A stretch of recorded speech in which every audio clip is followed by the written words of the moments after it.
Hello guys, in this video I'm going to show you how to merge cells in Google Sheets. So to do this is pretty simple. So here I'm in my Google Sheets, and as you can see here, this is a merge cell in the row 3 and column ABCD, and then here you also have your single non-merged cell.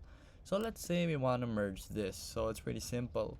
So all you have to do is actually select the parts you want to merge, hover to this merge cell button, and then it'll do so.